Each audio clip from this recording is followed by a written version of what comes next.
Bapak dan Ibu sekalian, jamaah kajian ketarjian Ahad pagi BCM Balen yang dimuliakan Allah. Alhamdulillah, pada kesempatan ini kita diizinkan oleh Allah Subhanahu wa taala untuk tetap istiqomah dalam upaya mentradisikan kajian ketarjian di lingkungan warga Muhammadiyah. Salawat dan salam semoga tetap terlimpahkan kepada junjungan kita Nabiullah Muhammad SAW, keluarganya, sahabatnya, dan seluruh orang yang mengikuti sunnahnya sampai hari kiamat. Bapak dan Ibu sekalian yang dimuliakan Allah, untuk topik kajian pada pagi hari ini kita akan melanjutkan kajian tentang manhaj tarjih. Kita masih mengkaji tentang sumber hukum sekunder atau paratekstual atau sumber hukum pendamping di dalam Muhammadiyah, yaitu posisi madhab sahabat dalam manhaj tarjih Muhammadiyah. Bapak dan Ibu sekalian yang dimuliakan Allah,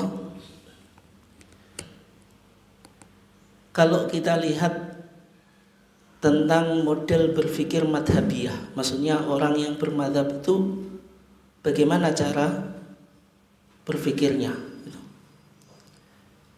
Madhab itu ada sanad gitu. Artinya memahami Al-Quran dan As-Sunnah itu tidak secara langsung, tapi melalui sanad, yaitu sanad yang ada di dalam madhab itu, dari imam madhab, kemudian ke tabi'in, ke sahabah, kemudian di sebagian masalah di kalangan sahabat itu ada ijma, yaitu ijma'us sahabah, baru Al-Quran dan As-Sunnah. Artinya di sini bagi orang yang bermadhab, posisi sahabat itu penting sebagai transmitter atau penghubung sanad mereka ketika mereka memahami Al-Quran dan As-Sunnah. Tapi bagi yang non-madhabi atau yang tidak berafiliasi kepada madhab tertentu, ketika kembali pada Al-Quran dan Sunnah itu tidak harus menggunakan sanad, karena tidak melalui sanad yang ada di dalam mazhab tersebut.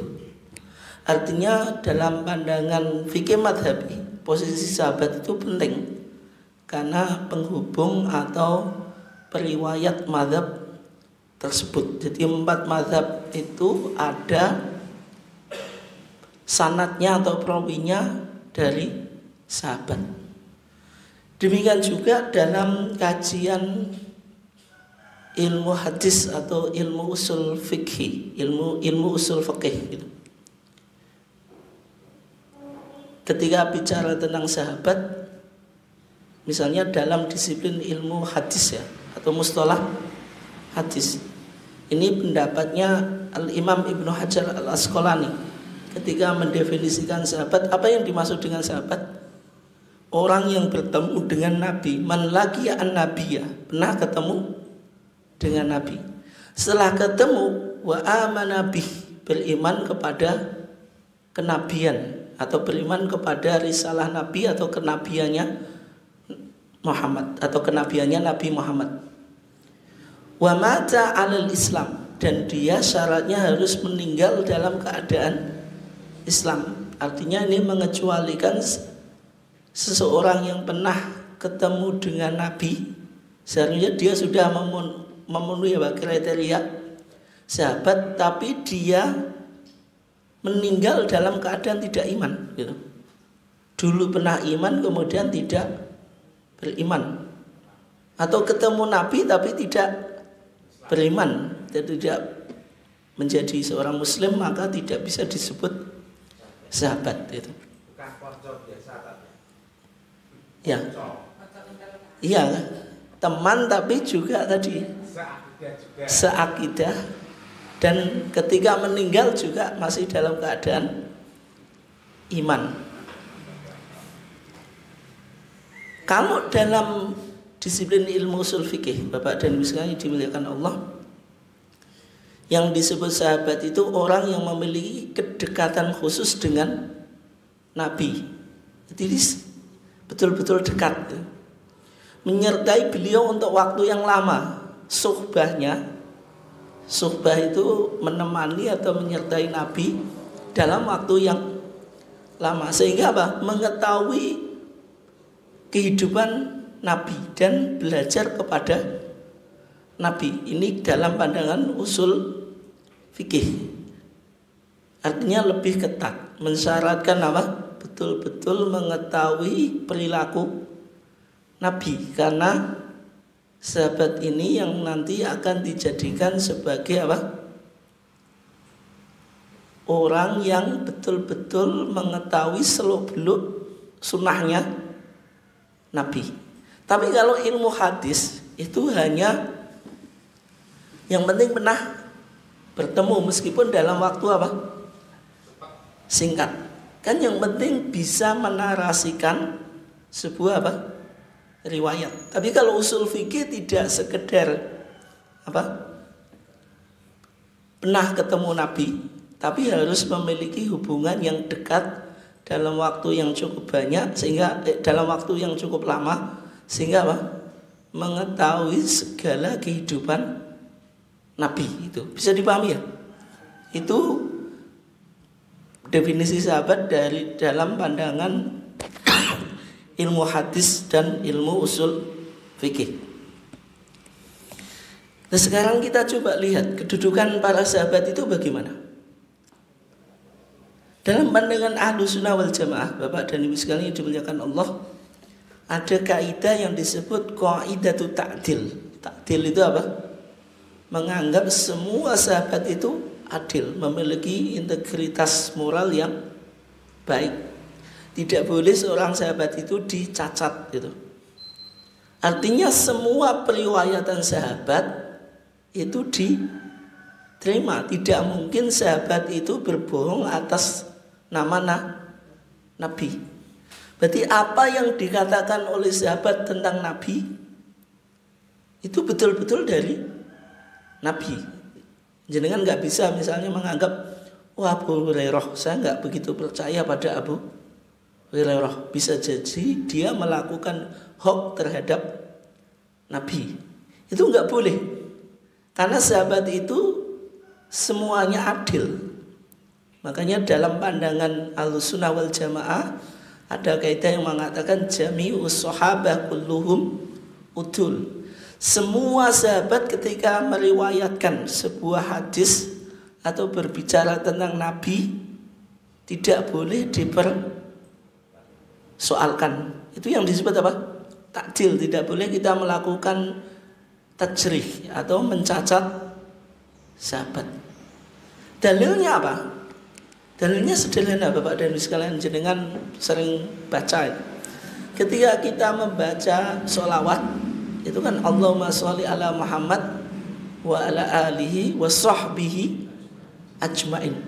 Wa sahbihi dan semua sahabatnya ajmain, ini kata kunci untuk membedakan akidah kita berbeda dengan kelompok Syiah gitu. Karena kita bersolawat kepada Nabi, kepada keluarganya, wa sahbihi dan sahabatnya tambahi apa? Ajmain. Karena dalam pandangan Syiah tidak semua sahabat udul. Udul itu apa?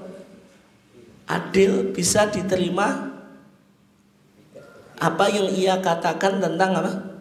Nabi. Misalnya dalam pandangan Syiah, Aisyah saja dikritik, Bapak dan Ibu sekalian. Innallaha ya'murukum an tadbahu apa? Baqarah. Ai Aisyata. Sesungguhnya Allah menyuruh kamu untuk menyembelih apa? Sapi. Maksudnya siapa yang disembelih? Aisyah gitu. Dalam tafsir apa? Syiah menunjukkan kebencian orang Syiah terhadap Aisyah. Kenapa?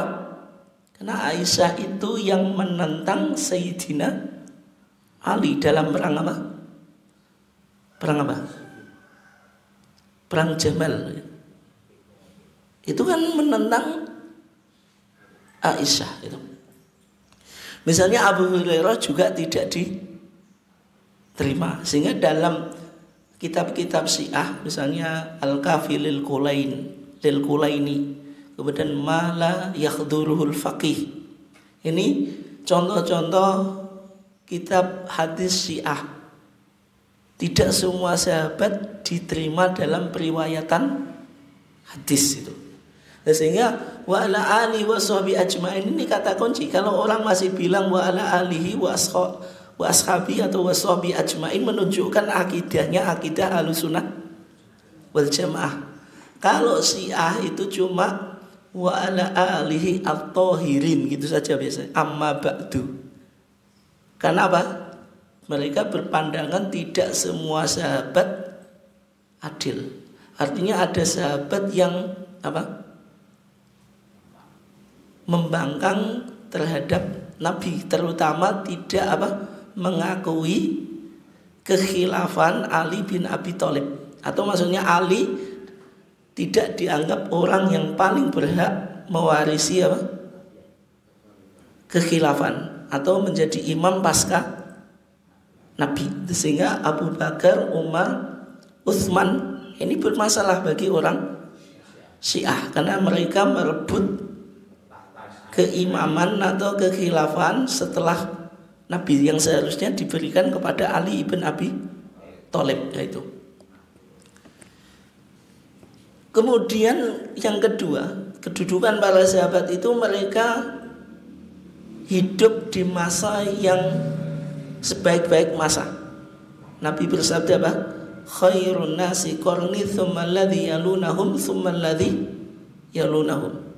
Rawahul Bukhari wa Muslim. Sebaik manusia adalah masaku, kata Nabi.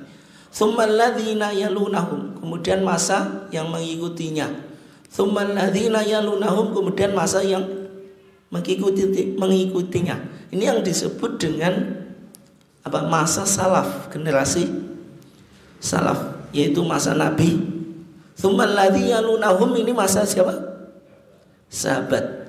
Tsumma alladzina yalunahum, masa tabi'in. Dan sehingga sahabat itu hidup di sebuah masa yang terbaik setelah masa Nabi. Sehingga posisi mereka penting di dalam apa? Mentransmisikan ajaran Islam. Gimana? Baknya Bukhari ini singkatan. Bukhari, memnya apa? Muslim. Ini singkatan saja. Ya. Kemudian sahabat juga menjadi rujukan dalam kita berakidah. Makanya penting kita berakidah apa? Akidah sebagaimana yang akidahnya sahabat. Akidah mereka disebut apa? Aqidatus salaf. Akidah salaf. Tapi bukan salaf salafi ya. Nah, Muhammadiyah dalam berakidah ya bermanhaj salaf, tapi bukan salafi yang menjadi kelompok tertentu itu ya. Sehingga dalam kitabul iman kita dalam HPT jilid pertama yang pertama, putusan Solo atau Surakarta 1929 tentang kitabul iman, kitab keimanan ini yang menjadi rumusan teologi Muhammadiyah. Muhammadiyah juga menggunakan istilah salaf. Maka di sana dikatakan fa inna al-firqata an-najiyata, sesungguhnya kelompok yang selamat minas salaf, dari salaf, yaitu generasi sahabat. Dalilnya bagaimana? Nabi bersabda, "Wasataftariqu ummati ala 73 firqatan." Umatku akan terpecah menjadi 73 kelompok.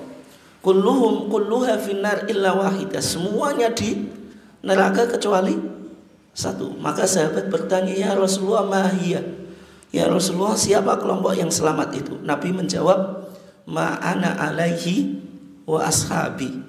kelompok yang berpegang kepada apa yang saya pegangi dan para sahabatku. Artinya yang beragama sesuai dengan agama Nabi dan diikuti oleh para sahabat. Dan sehingga akidah yang selamat pasti merujuk pada akidah salaf gitu. Kalau akidah kan nggak boleh akidah khalaf Pak gitu. Harus salaf gitu. Oke. Di masa sahabat itu berkembang dua madrasah fikih, yaitu yang pertama disebut madrasah ahlil hadis, yaitu madrasah yang menekankan pada periwayatan hadis. Itu di Madinah, ini tokoh-tokohnya ya. Madinah itu kan tempat turunnya wahyu, sehingga mereka mengembangkan apa? Madrasah ahli hadis, karena semua permasalahan bisa ditemukan jawabannya melalui hadis Nabi. Di antara tokohnya ya, Zaid ibn Thabit, Abdullah ibn Umar, Aisyah, Abdullah bin Abbas, Abdullah ibn Amr ibn Al-As, Az-Zubair ibn Awam, Sa'id ibn Musayyab, ada yang baca Musayyib, yaitu faqihut tabi'in, ahli fikihnya di kalangan para tabi'in. Ini semuanya adalah tokoh madrasah ahli hadis yang ada di kota Madinah. Kontras dengan yang ada di Irak. Mereka disebut madrasah ahli ra'yi, rasional. Artinya apa?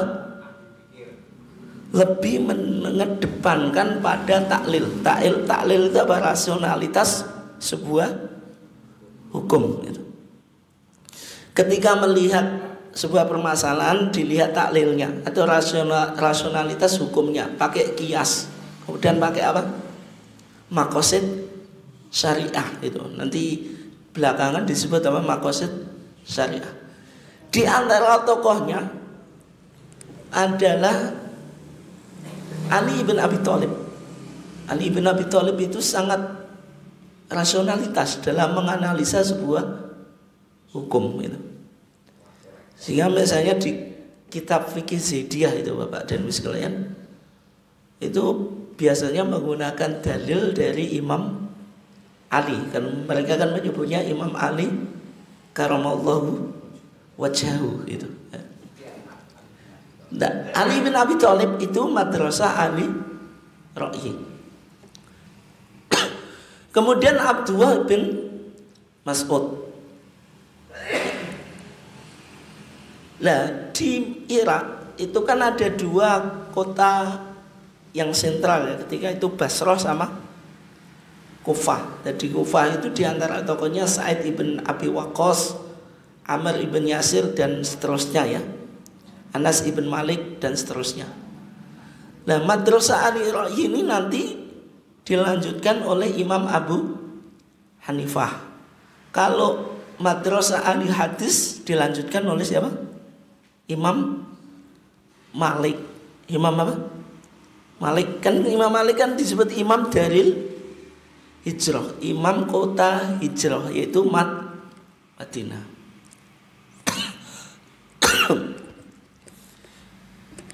Berikutnya, kalau kita coba klasifikasikan qaul atau pendapat sahabat, itu bisa kita klasifikasikan menjadi 4.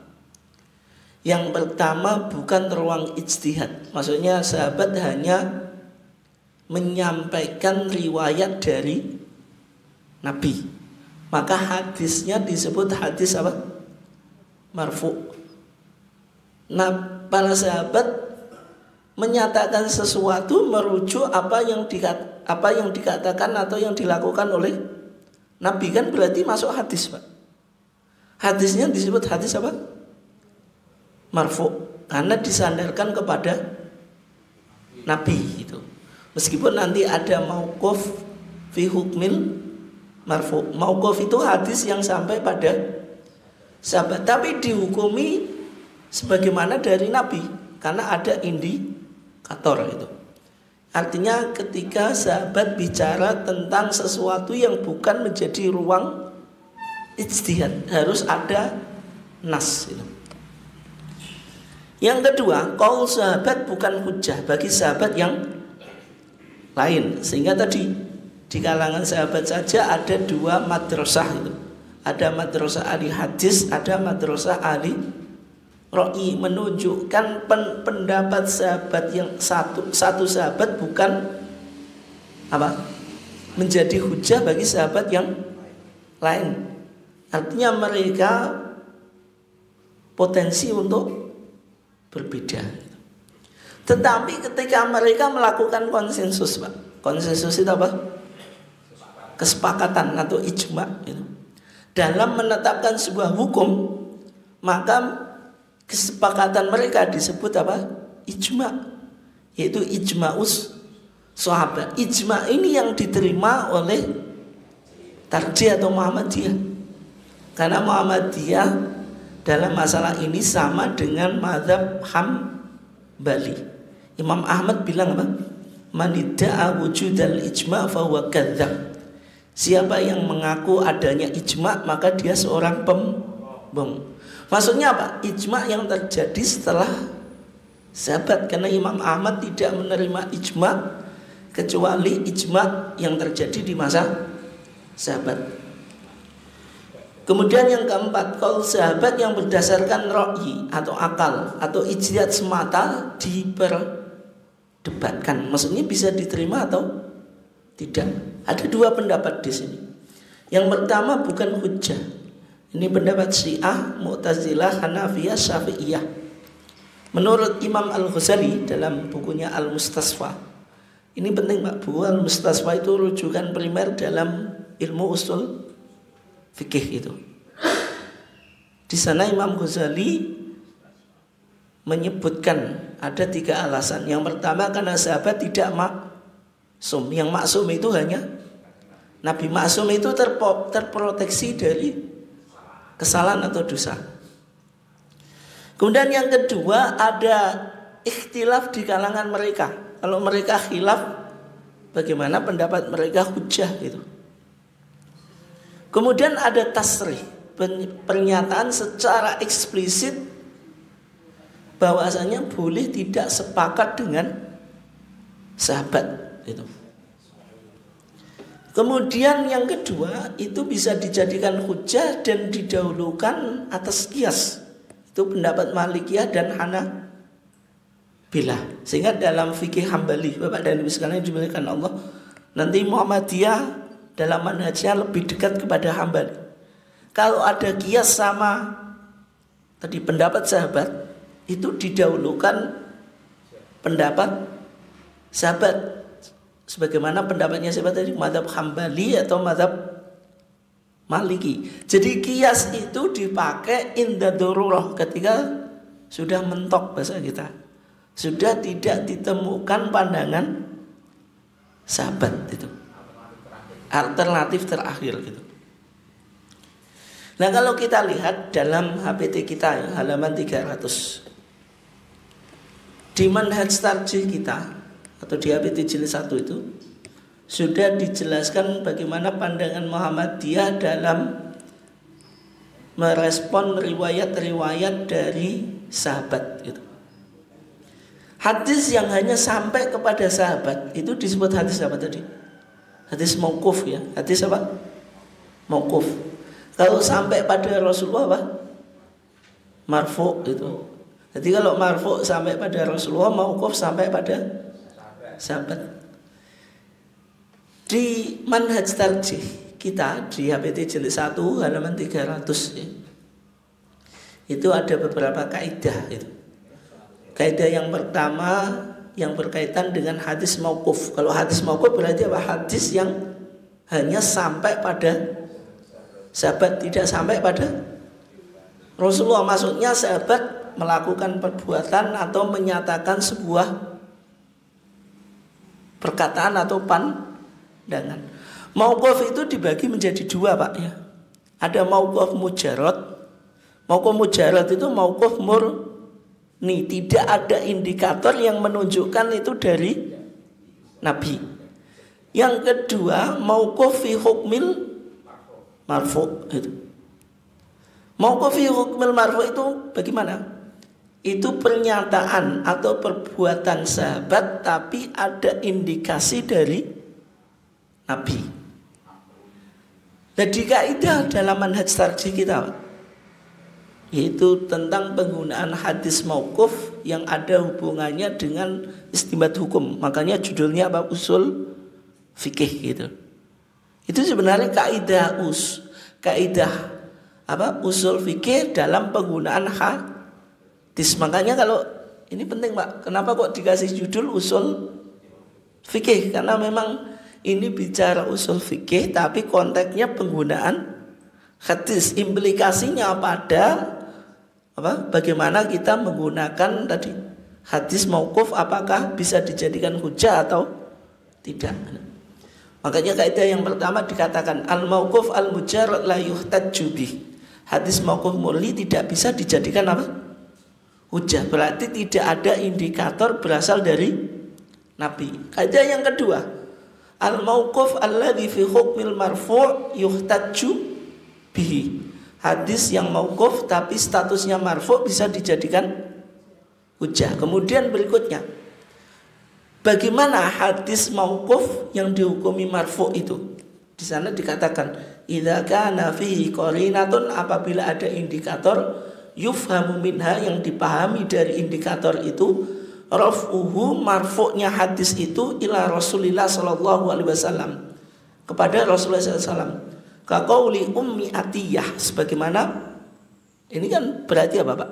Perkataan Ummi Atiyah. Ummu Atiyah siapa? Sahabiah, yaitu sahabat perempuan. Bagaimana pernyataannya?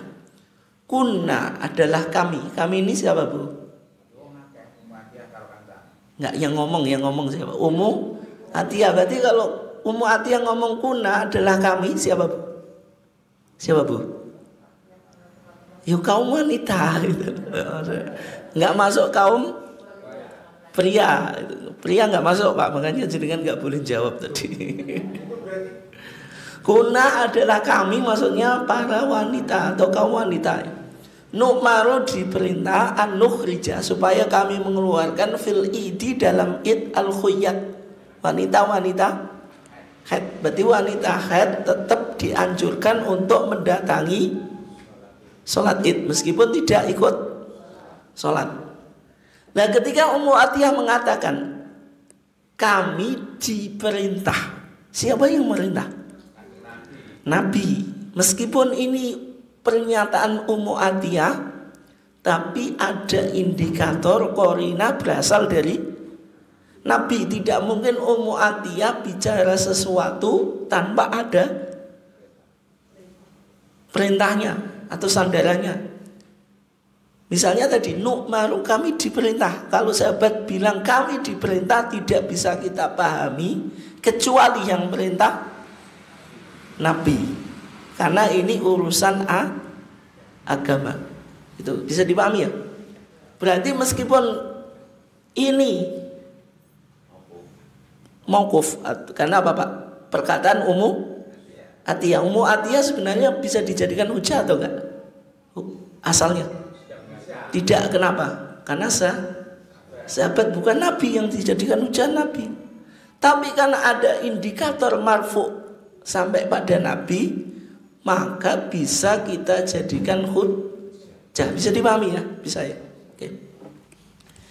Nah, sehingga kalau kita coba lihat ya perbedaan marfu, maksudnya marfu itu yang sampai Nabi, kalau mauquf sampai sahabat itu ada 3 Pak. Sebagaimana sunnah itu kan ada qauli atau qauliyah, fi'liyah, takririyah.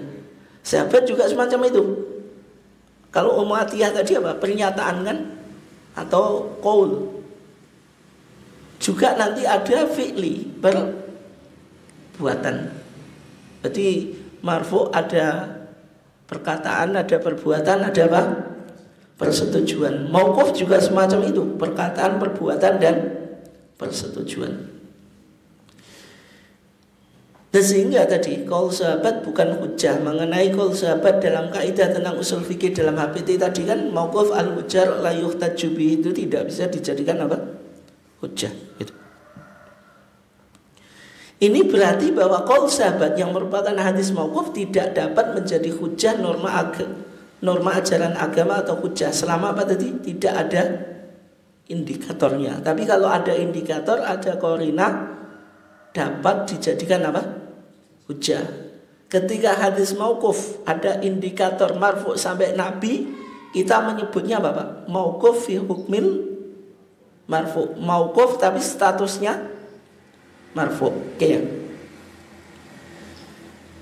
Nah, bagaimana kita mengetahui qarinah Pak atau indikator? Ini penting Pak. Kalau perkataan atau perbuatan sahabat itu berasal dari Nabi atau disandarkan pada Nabi. Ketika ada perintah atau larangan tapi redaksinya kalimat apa? Kalimat pasif. Kalimat apa? Pasif. Gitu. Passive voice. Gitu. Umirna, kita diperintah. Nuhina, kita apa? Dilarang. Ini kan kalimat pasif. Kalau kalimat pasif itu kan ada subjek yang dibuang gitu. Kalau bahasa Arab apa? Mabni majhul. Mabni majhul itu ada fa'il atau subjek yang dibuang atau yang disembunyikan. Yang kedua, ketika sahabat mengatakan kunna naf'alu, kita melakukan titik-titik. Kita melakukan itu pasti indikatornya ada sumbernya dari Nabi itu. Kemudian ketika sahabat menyatakan sesuatu ditambah fi ahdin nabiyyi, di masa Nabi. Sebuah contohnya yang terkenal Pak Tobu tentang kebolehan korban dengan atas nama keluarga. Itu kan hadisnya apa? Kana rajulu fi ahdin nabi. Seseorang di masa Nabi, menunjukkan itu yang dilakukan di zaman Nabi. Meskipun itu sahabat aktornya, tapi merujuk pada masa Nabi. Yudhohi bisyati anhu an ahli baiti. Hanya korban satu kambing untuk dirinya dan untuk keluarganya. Kemudian ketika ada pernyataan sahabat minas sunnah, termasuk sunnah begini-begini, itu berarti apa? Qarinah kalau ini marfu dari Nabi. Bisa dipahami Pak ya? Bisa nggih? Sehingga kesimpulan kita, qaul sahabat atau mazhab sahabat itu tadi, kalau sahabat dalam suatu masalah terjadi konsensus, itu disebut apa tadi? Ijma sahabat. Kalau sahabat meriwayatkan atau melakukan sesuatu atau apa tadi? Menyatakan sesuatu, itu hadisnya apa? Mauquf. Mauquf itu dianalisa lagi.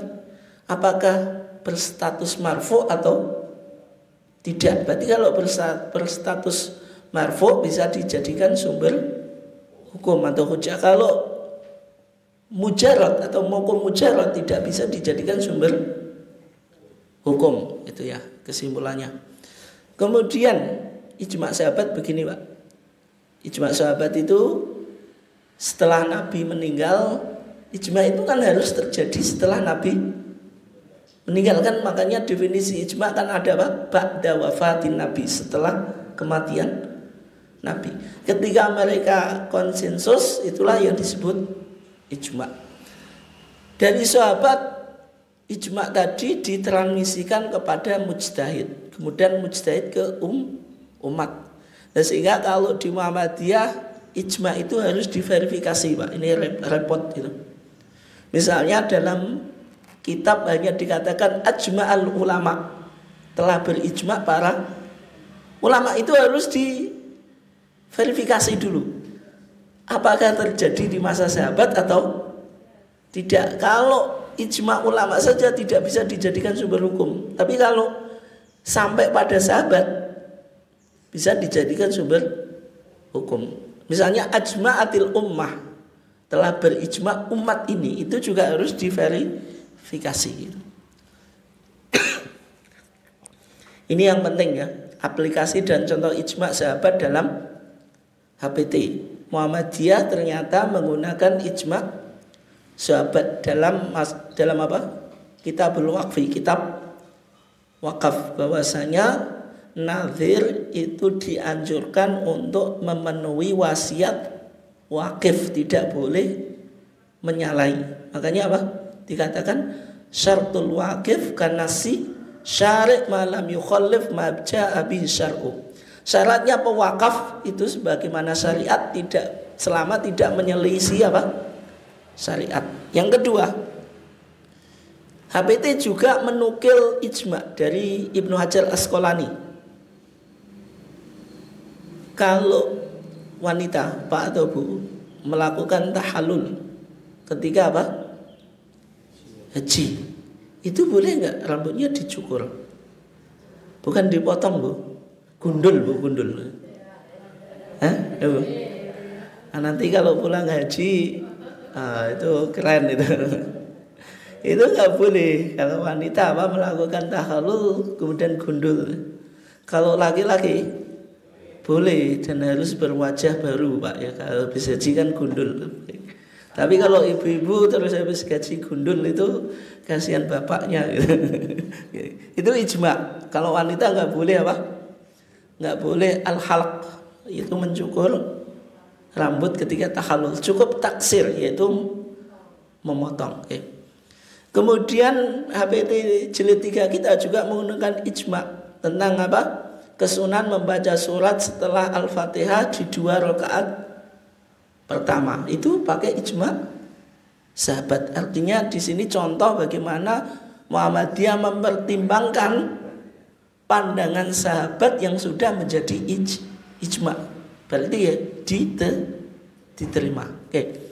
Aplikasi dan contoh hadis mauquf fi hukmil marfu' Pak dalam HPT kita. Tadi hadis Ummu Atiyah sudah kita bahas tadi.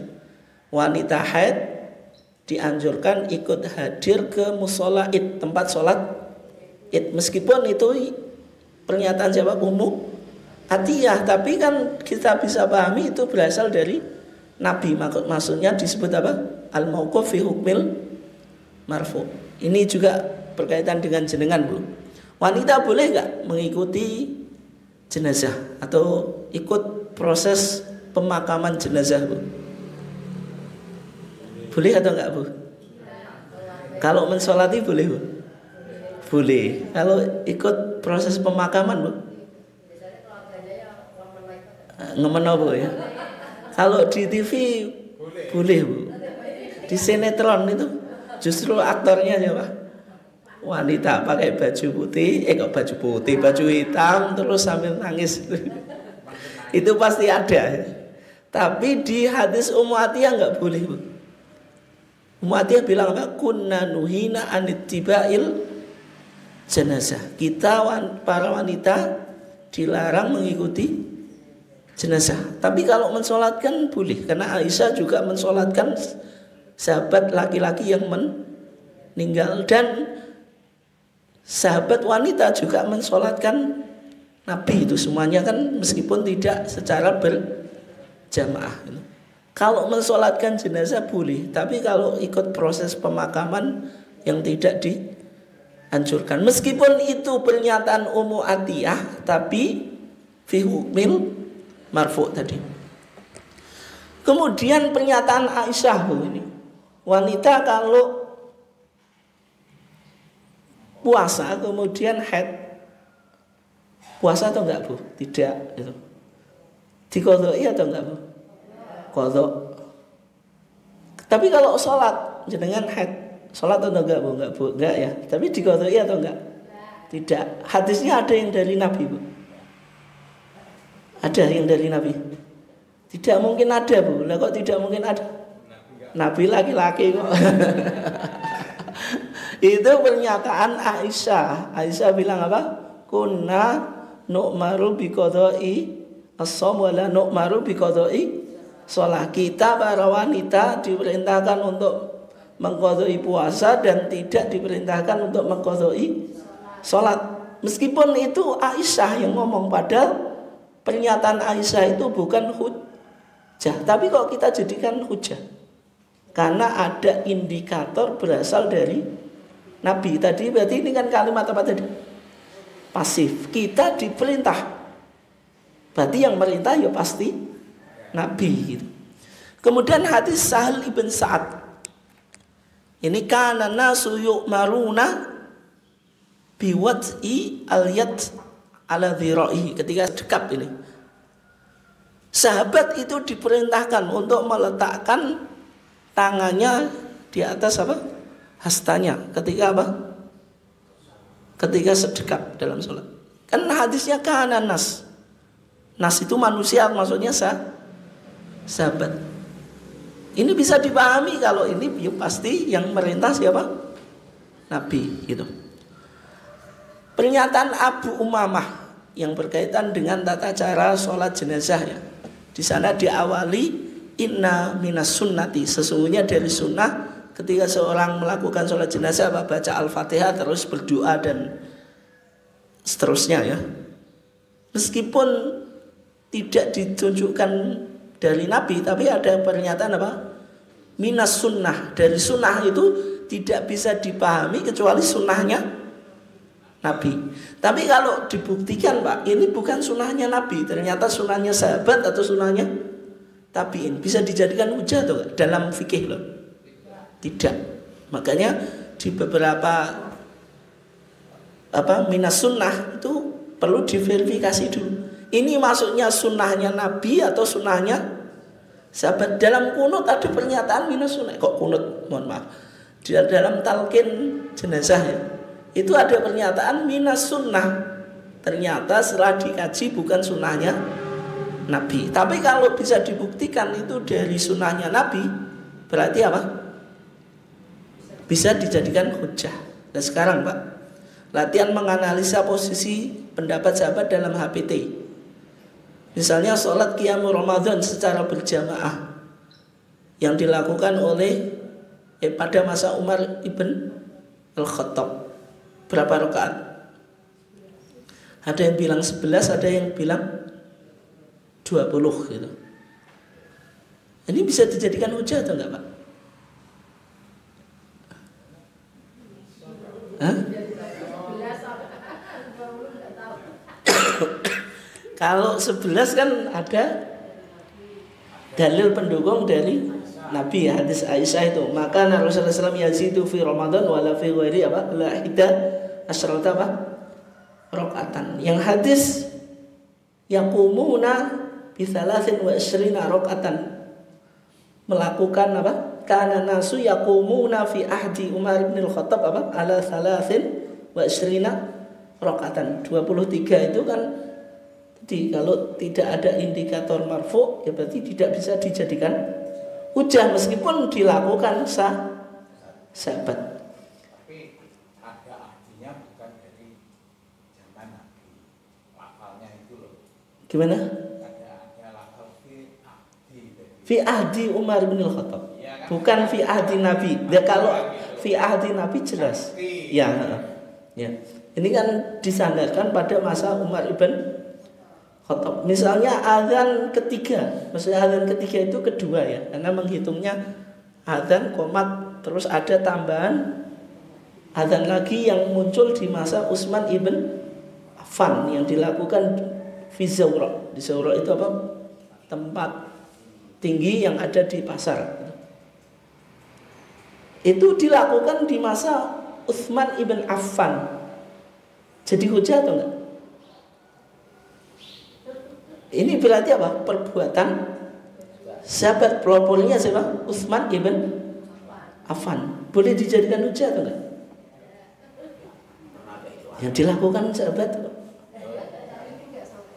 Nah, karena enggak ada indikator berasal dari Nabi. Tapi kita tidak menyalahkan Utsman, karena Utsman melihat ada hajah, ada kepentingan untuk melakukan azan yang ketiga atau azan pertama, tapi tidak dilakukan di masjid tapi di pasar, karena dulu belum ada jam sehingga orang sibuk di pasar gak rawayah maksud Jawa, nggak tahu waktu. Kalau sekarang hari Jumat, maksudnya pas jam 12-nya misalnya kita. Kalau sekarang makanya di tarjih kita tidak pakai adzan yang pertama atau adzan ketiga. Kenapa? Karena sekarang sudah ada jadwal, jam sudah mudah. Mengetahui kalau sekarang hari Jumat jam 12 kan sudah mudah, sehingga kita tidak perlu adzan pertama. Meskipun ini dilakukan di masa Utsman dan yang mempelopori Utsman, tapi tidak bisa dijadikan hujjah karena tidak ada indikator berasal dari Nabi. Yang terakhir, hadis Umar tentang mengangkat tangan saat takbir sholat jenazah, itu boleh dijadikan hujjah atau enggak, Pak? HPT kita pakai hadis Umar, Pak. Nanti jenengan lihat ya. Sholat jenazah di Muhammadiyah angkat tangan enggak di semua takbir? Angkat tangan.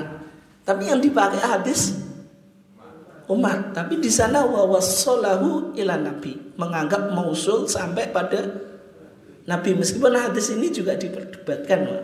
Betul-betul mausul atau tidak, tapi berdasarkan kutipan tarjih sebagaimana di Fathul Bari dianggap mausul, meskipun sebagian ulama menganggap tidak mausul. Tapi kalau dipahami mausul ada referensinya, ya berarti kan dipahami ini ada indikator dari Nabi itu. Makanya dijadikan hujjah. Gimana? Tanda-tandanya kalau itu mausul atau tidak. Ya semuanya harus dikaji di literatur, itu intinya. Itu tugasnya ulama kan gitu. Nah, ya kalau mampu untuk mengkaji ya melakukan kajian, tapi kalau enggak ya cukup ngaji aja dan tahu dalilnya. Ini yang terakhir tentang baca sholawat dalam khutbah itu dalilnya ada nggak hadisnya? Hadis khusus nggak ada, tapi hadis umum diantaranya, tapi yang dipakai tarjih apa? Littifaqis salaf wal khalaf ala tasliyah fi khutbatihim atau fi khutabihim. Kesepakatan ulama salaf dan khalaf tentang membaca apa? Sholawat dalam khutbah mereka atau fi khutbatil Jum'ah, bisa dilihat di HPT kita, Pak. Ini penting, Pak. Maksudnya Muhammadiyah kok pakai kesepakatan ulama salaf kalau khutbah itu ada sholawat kepada Nabi. Berarti dianggap apa, Pak? Ini ijma itu. Ya. Misalnya berikutnya ya di kitabul jenazah kita, jenazah dikubur di kuburan atau pemakaman ya kaum muslimin.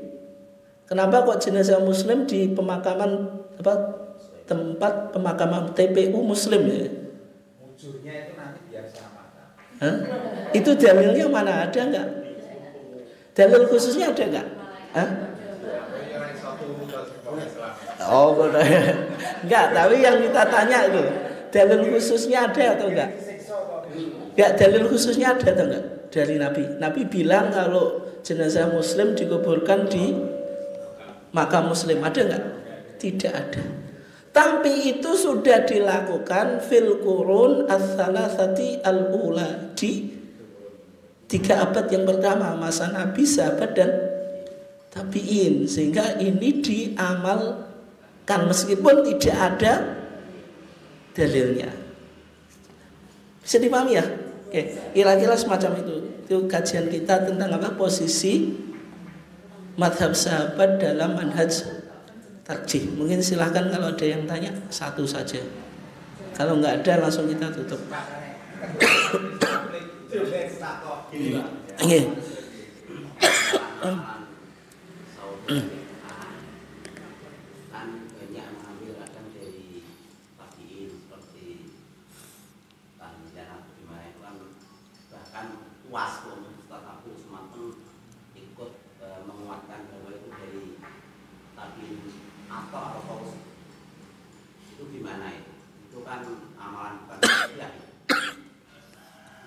Sedangkan kita sebagai taksih Muhammadiyah kan sangat ketat sekali bahwa yang tidak dibaca. Itu gimana itu? Ya. Contoh amalan atau perilaku sahabat yang tidak marfu berasal dari Nabi. Misalnya dalam sholat Id, Pak. Ngangkat tangan, doa di antara takbir zawaid. Kalau yang dilakukan oleh Ibnu Mas'ud dan Ibnu Abbas mengatakan apa? Subhanallah walhamdulillah wa la ilaha illallah wallahu akbar. Itu yang dibaca di antara takbir zawaid. Itu dilakukan oleh Ibnu Mas'ud fi'lan wa qaulan. Ada statement Ibnu Mas'ud dan dilakukan juga secara fi'li. Tapi tidak kita jadikan apa? Hujah. Kenapa?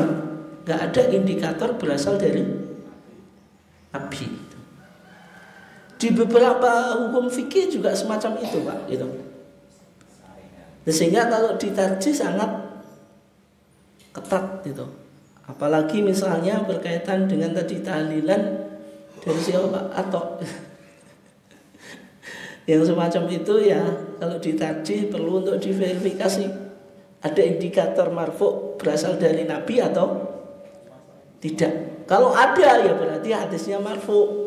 Tapi kalau tidak ya hanya mauquf. Kalau mauquf berarti tidak bisa dijadikan hujjah karena mauquf mujarrad meskipun dilakukan oleh sahabat. Kenapa tidak kita jadikan hujjah? Karena ada potensi sahabat lain yang melakukan perbuatan yang berbeda. Artinya pendapat atau pernyataan itu bisa muncul dari ijtihadnya sendiri gitu.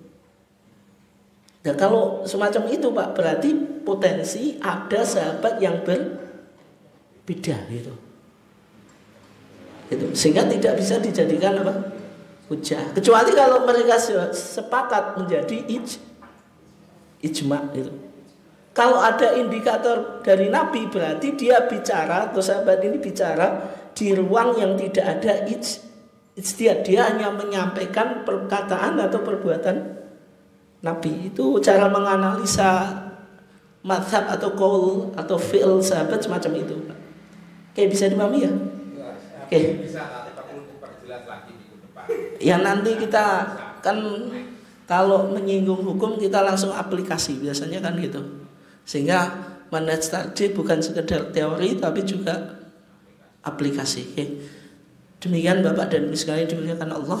Kita tutup kajian kita dengan bacaan hamdalah. Assalamualaikum warahmatullahi wabarakatuh.